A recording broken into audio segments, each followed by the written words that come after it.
अस्सलाम वालेकुम। सर्दियाँ आ गई है और ये मौसम कितना खूबसूरत है, लेकिन अक्सर ये हमें सुस्त और थका हुआ महसूस करा सकता है। परेशान होने की ज़रूरत नहीं है। आज मैं आपके साथ वो 7 ज़रूरी सप्लीमेंट शेयर करने जा रहा हूँ जो सर्दियों में आपकी तवानाई बढ़ाने और सेहत को बेहतर रखने में मदद करेंगे। तो आइए शुरू करते हैं। Vitamin D. सर्दियों में हम धूप को कम हासिल करते हैं, जो कि विटामिन डी का सबसे बड़ा जरिया है। इसकी कमी थकन और कमजोर मुदाफियती निज़ाम का सबब बन सकती है।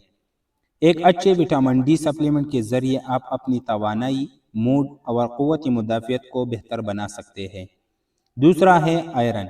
आयरन की कमी थकन की एक आम वजह है, ख़ासतौर पर सर्दियों में। आयरन जिस्म में ऑक्सीजन को मुंतकिली में मदद देता है, जो आपको मुतहर्रिक और होशियार रखता है। सप्लीमेंट लेने से पहले अपने डॉक्टर से ज़रूर मशवरा करें। तीसरा है मैग्नीशियम। मैग्नीशियम तवानाई पैदा करने और पटों के बेहतर काम करने के लिए बहुत ज़रूरी है। ये तनाव कम करता है और नींद को बेहतर बनाता है, ताकि आप ताज़ा दम महसूस करें। सर्दियों में मैग्नीशियम को अपने रोज़मर्रा की ज़िंदगी का हिस्सा बनाइए। चौथा है बी विटामिन या विटामिन बी। विटामिन बी खासतौर पर B12 और B6 खाने को तवानाई में तब्दील करने के लिए अहम है।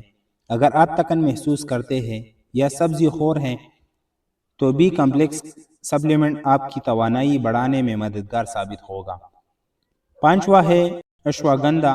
अश्वगंधा एक ताकतवर जड़ी बूटी है जो जिस्म को तनाव कम करने और तवानाई बढ़ाने में मदद देती है।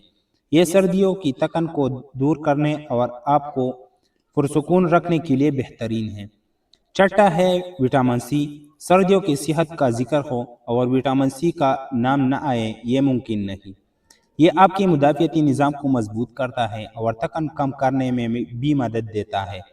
अपने रोज़मर्रा की खुराक में इसे शामिल करना न भूलें। सातवां है कोएंजाइम क्योटेन। कोएंजाइम क्योटेन या कोक्योटेन खुलियों की सतह पर तवानाई पैदा करने में मददगार है। अगर आप खुद को थका हुआ महसूस कर रहे हैं, तो ये सप्लीमेंट आपको दिन भर मुतहर्रिक रखने में मददगार है। ये 7 सप्लीमेंट सर्दियों में आपकी तवानाई और सेहत के लिए बहुत अहम है।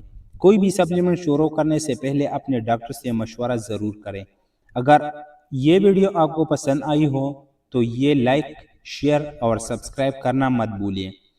खुद का ख्याल रखिए, सेहतमंद रहिए और मिलते हैं अगली वीडियो में। शुक्रिया।